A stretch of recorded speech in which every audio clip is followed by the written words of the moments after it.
I tried posing with you this time and it didn't work. I know, it really didn't. So there's one last topic for this batch that I really want to do. Okay. All these other topics, like, these are things that you and I both love. Uh-huh. This is me. So, are you saying I should leave now? Like, give yes, you some privacy? fucking leave. I'm gonna fucking masturbate all over this. No, come back. I want to talk about this. Come back. I can't be alone. I'm back. What I miss? Nothing. Just me crying into the void. So I have referenced this thing many times. You're definitely off camera for when hang on. I'm getting myself comfortable again. I had to move things out of the way to try and pretend to leave the room. Anyways, what? That's fair. I have brought this thing up several times in other videos, and I even used a clip for it in the last batch.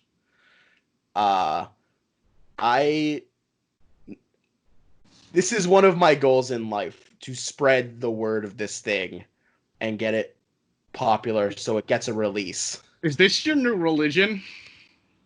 We have joked that it is. My other friends back home, we have joked that it is my new religion. So this is a thing called Bungee Bear. Okay, never heard of this.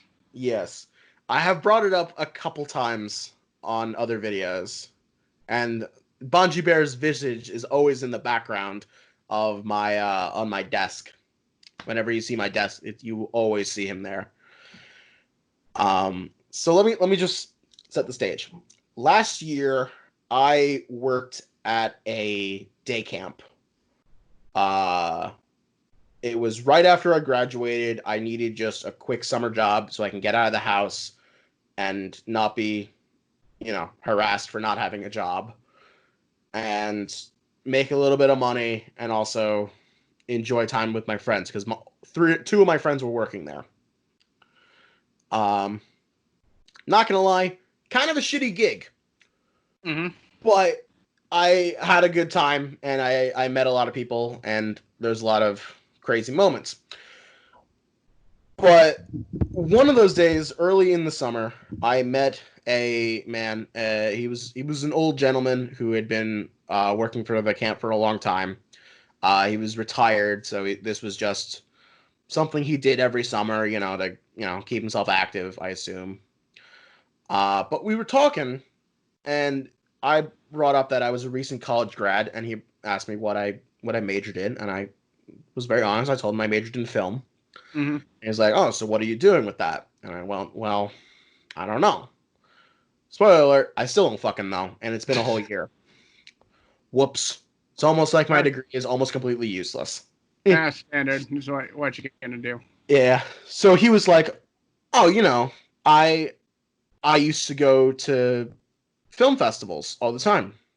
And I was like, "Oh, that's cool." And he's like, that's something you should be doing. Go to film festivals, meet people, and talk." And I go, "That's a fantastic idea. That's a great idea." And he was like, "There's actually one coming up where I used to live back in Maine. I believe it's like the Maine International Film Festival." So when I went home after work that day, I looked it up, the Maine International Film Festival. It was going to happen very soon from when he told me this. So I planned a trip. It was the first time I've ever planned a trip, and it was a lot of fun. I got a partial pass because the festival was a full week long, but since I was working at a day camp, I worked 5 days a week, so I could only go for the weekend. So I only got a partial pass, which would let me get 10 films. Mm-hmm. If I can see 10 films, that'd be perfect. I'm probably not, because I'm probably not gonna have the time. But there's no way I can see more than 10 films, so that's perfect. I got myself lodging at a cheap motel nearby, and then the weekend came. From work, I drove 7 hours up to Maine for this fucking festival. I hope it was worth it. And I got to the motel, And I checked in, and I started looking through the lineup for the next day, because the festival had started on that day, that Friday, and so Saturday was gonna be day 2. So I was looking at what was available, what was the first screenings, and something caught my eye. The very first screening of the day, noon, because it's a film festival. No one wants to wake up early. Yeah. Noon on that Saturday. Bongee Bear and the Kingdom of Rhythm. Okay. That sounds like a children's cartoon. It is. And so I was looking at this, and I can't remember what the competition for that was. I think one of them was definitely a documentary, and another thing was something else that I don't remember. But as I was reading it, it got more and more points for me to want to go. So it is a 2D animated musical. Okay. So first and foremost, that almost sold me alone, because that's like getting invited to see Disney. a species of animal that's like going extinct for the Yeah. last time. And it's like if you go see them, you can help them survive and live, but you know it won't help. But you Yeah. can see them one last time before it goes out entirely. It also was in production for 15 years. Hi. Yeah. That's like Duke Nukem levels. 15 years of production on this. It was by a couple of actually local artists. Well, not artists. They were screenwriters, I think. One of them was a screenwriter. The other one was a producer for animated stuff back in Hollywood. That's how they were able to do this. But they were raised in nearby in a small town in Maine, so that's why they wanted to go to the MIF. Mhm. It was also the last performance by famed voice actor Dom DeLuise. Oh no. It is apparently the last movie he worked on. Oh, Dom, no. That's And depressing. so I read all of this and was like, well, I have no choice. I have to fucking see this. For Mm-hmm. Dom, at least. For Dom, right? Yeah. I go to the theater that morning. I get there super early because I can't fucking sleep. I'm excited. It's my first time at a an out of state film festival. Uh and they're handing out, hold on, these. Uh-huh. So I take one and I'm like, oh, this is beautiful. Oh, this is wonderful. I'm so excited. So we get let in, and it's a bunch of children and grandparents and me. Uh-huh. That's the whole audience. It was a pretty big crowd, actually, considering it was a small theater. Um, and the guys who made it, who produced it, came up on stage, and everyone clapped for them to be there. And they were like, "Well, we worked so hard in this movie. It was 15 years in the making. Like I hope I hope you guys enjoy it. This is the first time we are screening in front of an audience." And I was sitting there like, oh my god, I'm part of something special. This is the Ooh. first time this is being shown in front of an actual audience. I am Uh, one of the first people who will get to see this movie. I was so um, excited. So they walk off, and the movie starts. So this something you have to understand. It's okay. animated very interestingly.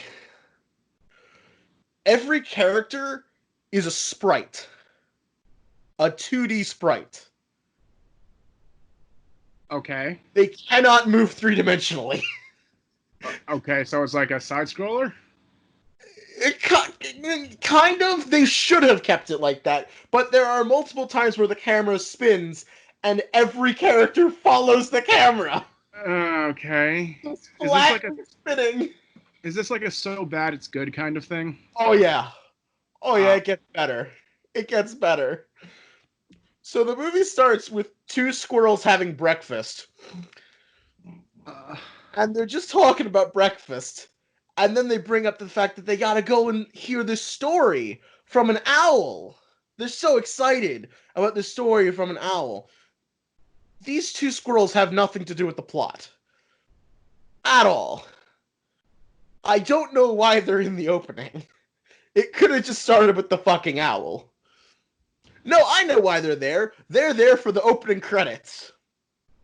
They're there so they can run across the tree branches while the opening credits play.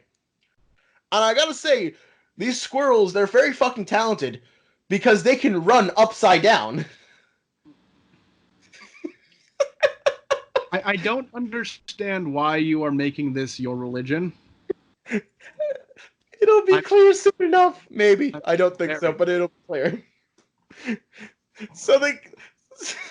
Sorry. I don't get to do this very often. I'm getting giddy.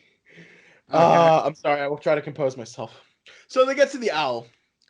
And the owl's like, I'm going to tell you all this story, this true story. This happened. This really happened. First of all, animals of the forest. Y'all remember that ritual we do every 100 years that allows us to speak and sing and dance and talk to humans? Yeah, keep that one in mind. Okay. So they just bring up this ritual that all the animals do every year so they can speak to humans. Like, okay, that's great. Good job, guys. And then she also insists on bringing up the evil witch Bandrilla. This seems like something the Nostalgia Critic would have reviewed for a cheap laugh. You know, I agree. But he doesn't know it exists. So it's mine. Okay. Maybe you could do a nice little review of it then. Maybe if I can get the, more footage of the movie, which unfortunately I cannot at the moment. Because again, it has not been released in any form. They claim to be working on it, but I don't know if they really are anymore. So anyway, they bring up the witch. Gee, I wonder if she's gonna be the villain. Right? I know it's so ambiguous. It could be anyone. And then she actually gets onto the main story with talking about the good king and queen of the kingdom of rhythm. Rhythm? Rhythm Heaven? The name place. Rhythm. Rhythm Heaven now? I guess so. And he's talking about how everyone fucking loves the king queen, even the evil witch Bandrilla, but she'll never admit it. Thanks, I guess. Good for you. So there's just the king and the queen, they're there, and then poof, they have a child. Wonder how that happened. Who can say? They love each other. Yeah. So we cut to the past, and the absolute funniest thing in the movie becomes crystal clear when we cut to the past. They left in so much garbage time between lines. Like dead air? Yeah. Why? So let me demonstrate. So this, I can't say this is line for line, but this is pretty much how it goes. A lady walks up to a baker. It cuts to her close up. She goes, "Hello, Mr. Baker. How are you?" Cuts to the baker. "I'm doing great. How are you?" Cuts back to her. "Isn't it such a lovely day?" Etc., etc., etc. That's the whole movie. Every time it goes to close up, they keep everything in between the end of the line to the next line, I assume, because they cut there instead of cutting where the line ends. That is... Yikes. Yes. You gotta imagine how do the producers feel when their end product is that, and people were audience members reacting to this? I was laughing my ass off. I was dying in my seat. I'm not joking. I literally almost fell over. just so they just cutting to the end a little bit. They had a Q&A. Mm-hmm. I didn't say anything during the Q&A because I didn't want to say it in front of all the kids that were talking and parents who were talking about how great it was. Uh-huh. They're kids and parents. They don't understand these things. It's okay. I don't hold it against them. But I was literally in the front seat. Like, they were, like, literally less than 3 feet away from me. Uh-huh. Walked off stage. I got up, walked right up to them, was like, "Hey guys, how you doing? I'm a recent film graduate. I would like to talk to you guys about a couple things." And I was like, I played it nice, Mm-hmm. a little too nice. So Played it. it's a cute film. It's wonderful. I love the character designs. It's all lovely. There is one thing you guys need to fix though, and I brought up the garbage time, and they really looked at me like I told them something groundbreaking. And they're like, "Oh, we have time to fix that. We can still edit it." And I'm like, "Yeah, you can. You totally can. You can do that." The fact that they didn't realize that was a bad thing scares me a little bit. But I continue. So we enter the first song sequence of the. It's a musical, so the characters have to dance. Mind you, they're 2D sprites, so they can't do that much. I'll play a clip right now just to show you, but I'm also going to play a little demonstration of myself doing it to show really how stupid this looks right now as I'm talking. This is literally every dance sequence in the movie. I know you can't see it right now, John. I'm sorry, but you'll see it when it comes out. That's fine. It's hysterically bad. It looks just really bad. But then there's actually the lyrics on top of it. I'm gonna take it those are not Bohemian Rhapsody level. I couldn't say a word during the Q&A because the woman who actually wrote the lyrics was on stage, and I felt too bad to mention it. The lyrics of the first song, the first line is, "I love to sing, I love to dance, this is not by circumstance." It's a kid's thing. It's fine. That's the first line. I mean, and they repeat it. That's most of the song. There's a little bit else, but that's the majority of the song. And other people join in on it. I love to sing, I love to dance, and this is not by circumstance.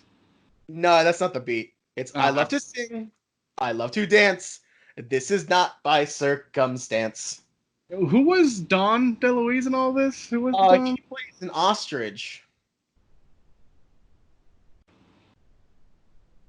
Is he the main character? No, he's a side character. Why would they advertise his last thing if he wasn't even like that big of a character? I mean, he's an important character, but like he doesn't show up till halfway through the movie. Okay. So anyway, after all the village people sing about how they love singing and dancing and how it's totally not by circumstance, we also learn that it's the day that the fucking princess is born. Oh, hey, look at that. That's a reason to celebrate. Yay. So everyone comes in fucking Sleeping Beauty style and gives the king and queen presents for their child, Yeah. The usual shtick. And so the animals of the forest, they come to bear gifts to the child. Yeah, as is the case in a monarchy. As you do. All those historical like notes of the bears and wolves of the forest bringing presents to the newborn monarch. So the owl, the leader of the owl is the leader of the people of the forest critters, which I swear look a little too alarmingly like the woodland critters from South Park. Oh no. Which was not helping things, especially later. And so the owl's like, "I'm gonna outdo everyone in this place by giving 2 gifts." And so she's like, "I give you this water." Okay. This is water from a river that we dunk our children in so they learn how to love. So it's baptismal water? I guess? But it's like kind of just literal. You dunk your child in it so she can love. And so she hands that to the king, and the king's like, oh, this is very nice. This is very lovely. Also, I don't remember the king's actor's name, but he is the worst. The worst voice actor in the whole thing. He's so stiff. Is he Dr. Light Levels of we need Dr. Wowie? No, he's not like slurring his words bad, but he's just dull. He's just so unenthused by anything that's happening, and he's supposed to be. Okay. But that's not the water is the first gift. The second gift now goes, here's this bear. This bear lost his parents. Have him. This is Bungee Bear's origin story. He was given away to become an indentured servant. Yikes. I don't know who thought that was a good idea. Because it's just not. It's just not. So Bungee Bear is essentially a fucking slave. Let's be realistic here. Oh, shit. But he's given his own shirt with his name on it. So equal. Uh-huh. He was given Dobby clothes. He really is. He's the... What? Sorry, what was that? No, I was just agreeing with you about it being Dobby clothes. Yeah, it is Dobby clothes. Yeah. I mean, it literally is. It's just a cloak that goes over his chest and up down to his like waist. That's it. That's all. You can't see it that well on this.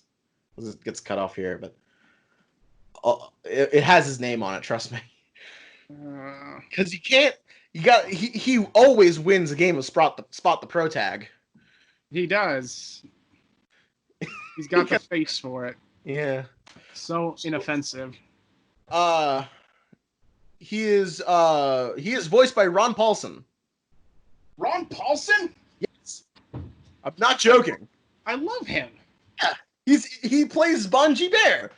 It's not on his IMDb yet. It should be. I don't know why the fuck it's not. I don't know. Maybe because they don't respect voice actors. That could be a case. Okay.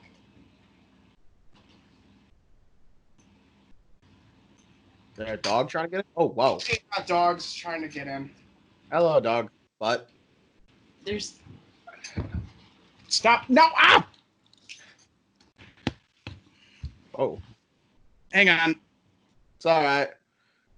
I'll only leave in the part where there was a dog. Good. Okay.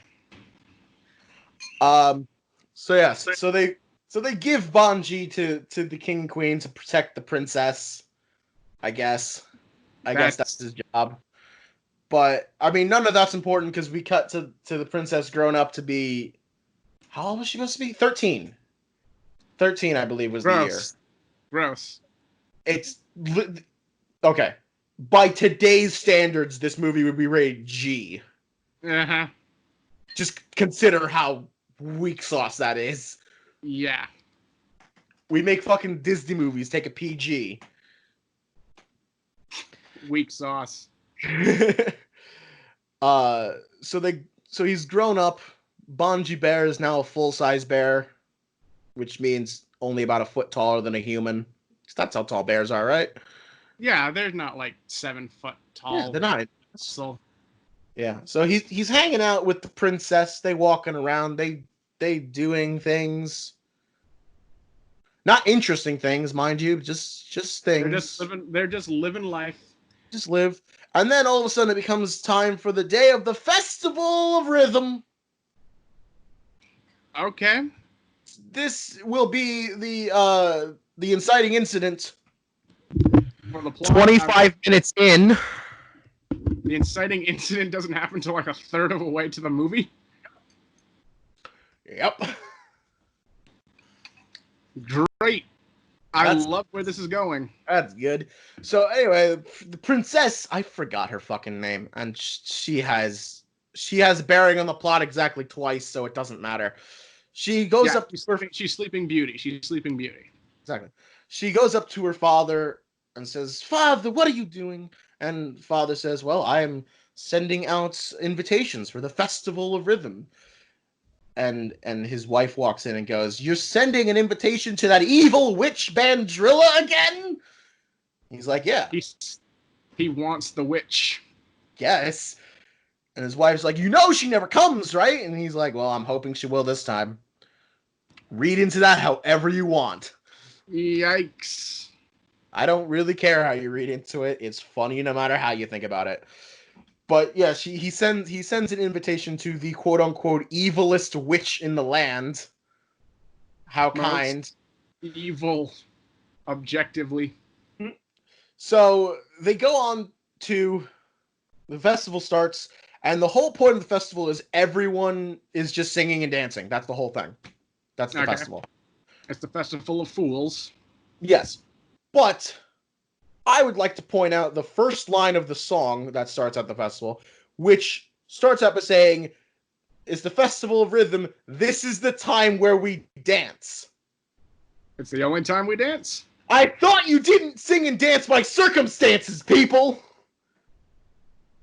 Hypocrisy in this kingdom! Yes, indeed. I mean, it's a kingdom. There's going to be hypocrites. That's true. You got me there. The hypocrisy on display. I don't expect hypocrisy from the common folk. I expect it from the... No, the common folk can be hypocrites. I suppose. Do you know how many hypocrites there are in high schools and such? Those are common folk. I meant medieval common folk. I mean, they could be hypocrites too. You don't know. I suppose I don't know any of them personally, so... I haven't been to a Ren Fair in a while. I don't know why that was what I came up with. Anyway, so, festival's underway. Everyone's having a good time. There's, if I remember correctly, there's a bit about some pie throwing. And then there's two crows that definitely eerily remind me of Dumbo a little too much. Oh, I know what you mean. Yeah. Need I say more? Don't look it up, kids. There's a reason they weren't in the remake. They should have. They should have been. It would have made it at least somewhat funny, or a reason to exist. But the evil witch Bandrilla, she shows up. Oh no! What is she gonna do? Turns out she just wanted to, party. Get her party on. Yeah. All right. Well, everyone's kind of cool with that, even though she declares herself to be the quote evilest witch in the land. I mean, it's like a title. It's like Ozzy being the Prince of Darkness. He wasn't really. I guess it's a title. Yeah, but these are dumb people that we're dealing with, so they believe her. But there's a problem.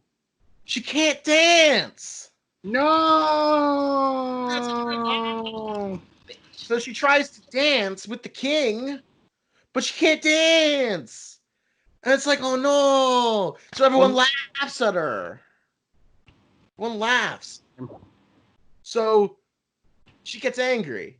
And she fucking flies up into the air, creates a fucking spirit bomb with her hands, and says, "Yeah, take this shit." Fires a Gallic gun downwards. I mean, a giant fucking purple beam. And on top of that, the fucking sky blackens multiple times. It cuts to people just watching this in horror, and the clouds literally go over every single time the shot changes. Mm-hmm. It's very interesting. And it's horrifying and evil, and what she did was she took away people's ability to dance. Oh no. So it's like the aliens from the Looney Tunes movie, Space Jam. I mean, she took away their talent. Fitting punishment, I suppose. A little extra way to go about doing it, but it's fitting. Yeah. She buggers off. The two crows bugger off with her because they were apparently her minions this whole time. Yeah, I mean the racists, they gotta go with her. Sure. Both crows are played by other famous actors who I'm forgetting their names right now, but they've been in a lot of things. Jeff Bennett is one of them. Oh. I forget the other one, but he's also been in a lot of things. Jeff Bennett is actually does a not bad voice in this movie. He definitely tries where most people did not. Even Ron Paulson was not really trying. He wasn't trying. This was a paycheck, wasn't it? This was a paycheck in the mid 2000s. Mm-hmm. So yeah. So everyone realizes, oh shit, we can't dance anymore. That sucks. We're all depressed now. It's horrible. What? Even the princess is just like, oh, I can't live in a world without dancing. I can't. I could not possibly. It's horrible. So Bungee Bear, he sings her a song to say that I will always be by your side. That's literally the name of the song. But it's not Ron Paulson who sings the song. It's someone who is doing a Ron Paulson impersonation. Why?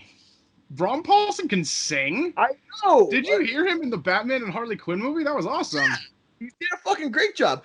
But the reason that he does not sing in the movie is that all the songs were recorded later, and they could not afford to bring him back. Oof. So yeah. I should point out how this movie was actually animated. Because they went over this in the Q&A. And this is also why it took 15 years to make. It was originally being animated in India. But okay, that didn't go very well, apparently. Apparently, the original cut of the movie looked even worse than it does now. Are you kidding me? Well, that explains why they were so happy with what they have. Because apparently it was worse, apparently. So they went with animation out of the Philippines. And they confirmed what it said in the credits. It was animated by 4 people. Oh. That was the whole team working on this movie. Explains a lot, doesn't it? Yeah, so it does. People, it's not a bad looking movie. The background work is actually really nice. If I can give it credit, the background work looks very nice, and it's very dynamic with the way it looks like a storybook. The problem is nothing moves right. And it all looks very clunky. Yeah, it doesn't look like anything's actually interacting with anything. It just looks like everything's on like a... You know the bit from BioShock Infinite when you're in the museum and like the little wooden thing like flying out at you? It kind of looks like that. That's what it feels like. Not good. Yeah. Because that was a joke about those kinds of like old amusement park rides. That was done on purpose, but this just looks bad. But again, I can't hate it because it was only done by 4 people. Mm-hmm. A lot of work for 4 people. And it was done back and forth over the internet. Yikes. From California to the Philippines. So no wonder it took 15 years. Yeah. So Bungee Bear, after singing his song to make the princess not kill herself, I guess, comes up with a brilliant idea. He's gonna go ask the owl for advice. Okay. That's it. That's the whole thing. That's his plan. That's the whole plan. The whole plan. So off he marches. He marches off to the owl, and who does he come across but Myrick? Who's Myrick? He's an ostrich voiced by Tom DeLuise. Comic relief. Okay. Already not very serious movie. Don't know why we needed comic relief, honestly. But they got DeLuise, and so what are you gonna do? They gotta. He's the main draw. It's his last thing. He kind of is. I don't think this movie would have gotten acceptable to the festival were it not for that fact. Oh my god. So Dom DeLuise, he does his usual thing. You know, he makes weird noises. He talks loud. That's kind of just his shtick. So, what else did you expect? A deep, intricate character. The man did satire work. That was his thing. Mm-hmm. So Myriam offers nothing to the plot. Other than comic relief, he's got the And comic he's relief. voiced by Tom DeLuise. I think that was it. he's funny. I guess. He'll make your 2-year-old laugh, that's for fucking sure. Okay, that's what I was gonna ask. That's what I was gonna ask. I mean, there were definitely some laughter from the kids in the back. In the back, they were just behind me because I was in the front row. Mm-hmm. But yeah, again, he doesn't really offer anything of value. So, whatever. So they go to the owl, and they talk to the owl, and the owl's just like, well, why didn't you just go apologize? And Bungee's just like, well, why didn't I think of that? That's genius. Fucking hell. I'm going to go back to the king and tell him that we got to go apologize. For knowing how to dance and dancing in front of someone who didn't? I guess for laughing at her. I think that was... Yeah, that's it. Yeah, sure. Let's go with that. So they go back to the king, and the king... And Bungee goes to the king. He says, my liege, it's quite simple. Let's just go apologize. And the king's like, yeah, we tried that already, dipshit. We sent a guy to go apologize, and she sent him back a frog. He turned a man into a frog. Well, he'll get better probably. Well, he can dance now, so definitely. Animals were not affected by the dancing curse. Oh. So you turn everyone into animals, and that's how you link it back to the beginning. I know, right? No, they don't do that. That would be smart. That's so stupid. Yeah. Okay, what's... So Bonji's like, fuck, I'm out of ideas. Let's go back to the owl. So they go all the way back to the owl. Meanwhile, Bandrilla is in her evil lair, which admittedly looks kind of cool. It's like this weird skull design. It's very nice purples and greens. Looks just a lovely design. And she's got amazing. And in her evil castle, she has 3 skulls that make jokes about not having bodies.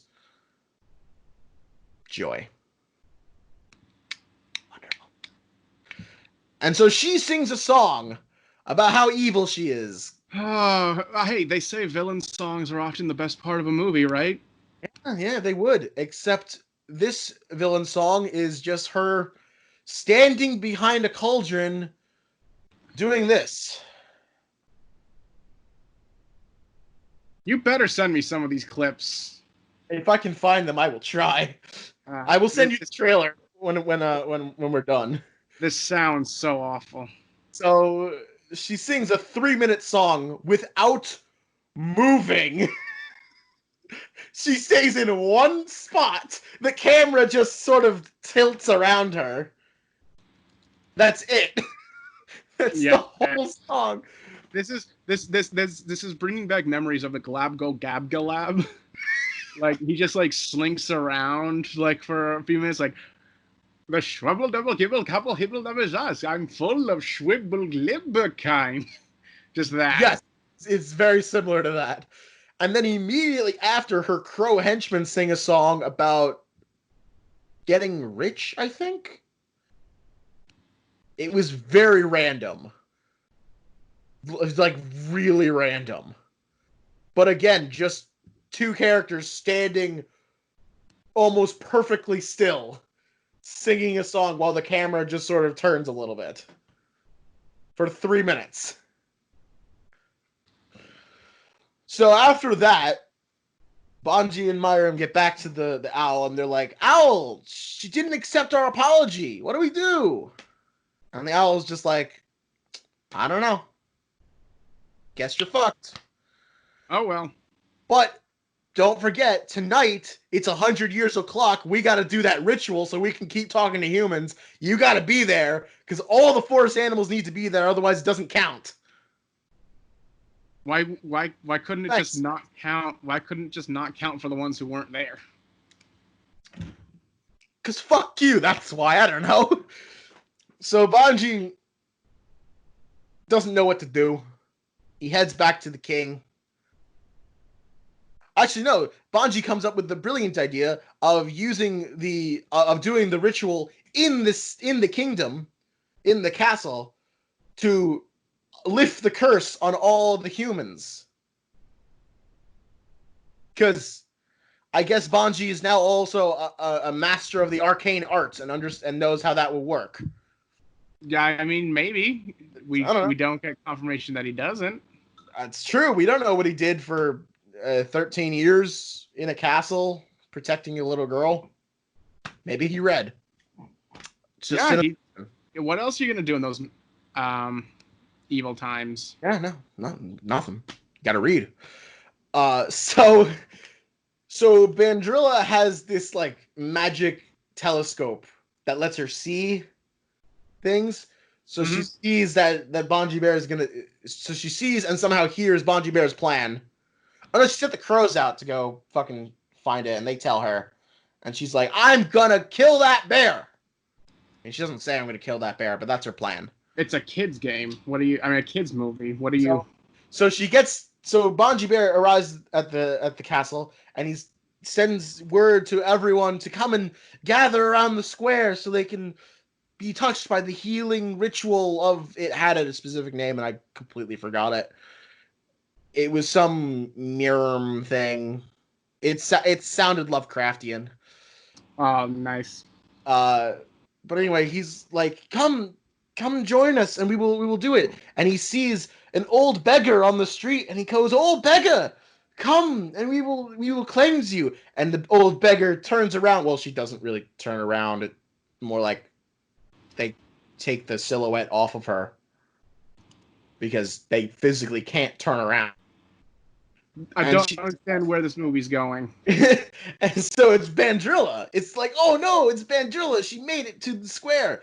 And Bungee's like, "You won't stop me." And she's like, "Yeah, I will." And she fires a fucking beam through him. Not a joke. Actually happens in the movie. She shoots a literal Gallic gun into him, and he dies. Well, there's some stakes for you. He fucking dies in the square. He falls over fucking dead. And everyone gathers around because, Bungee Bear had something planned for them, and they find his corpse. And they're just like, "Oh shit, what do we do?" And Bandrilla's, fucking laughing because obviously now her curse will never be broken. Obviously, right? There's not still another, 15 minutes left in the movie. Uh-huh. Clearly, she's won. So, the princess, because she's infused with the water of the river that they dunk their children in so they will love, she runs over to Bungee and she sheds a tear, and she literally recreates that scene from Pokemon the first movie. Oh no. No, he comes back. He is resurrected by the power of tears.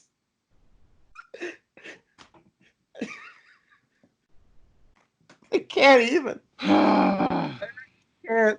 I'm sorry. I almost fell out of my chair when that happened. It's just so bad. So he gets up, and he's fine now. He wasn't just killed or anything, right? Mm-hmm. So they perform the ritual. So the ritual is a bunch of animals running in a circle in synchronized circles. And again, they all look like they're from the Woodland Critters Christmas special. Oh no. They It looks like glowing green. Gross. They become minty fresh, and that is how animals can talk. If that's what it takes for animals to talk, I'm glad they can't. Agreed. So the ritual is completed, and people can dance again, and the animals can talk to humans, and Bandrilla can dance too, so now everyone's happy. Yay! And the story ends as it began, with the owl telling the story. That's the ending of the movie. Well then. And I walked out of that movie a changed man, sir. I was a different person when I left that theater. I truly was. Wow. I kind of red letter media this movie. Yeah. So yeah, there was a Q&A after the movie, and they were talking about how to get it released. And they were like, we're in talks with Netflix, we're trying to do so and so.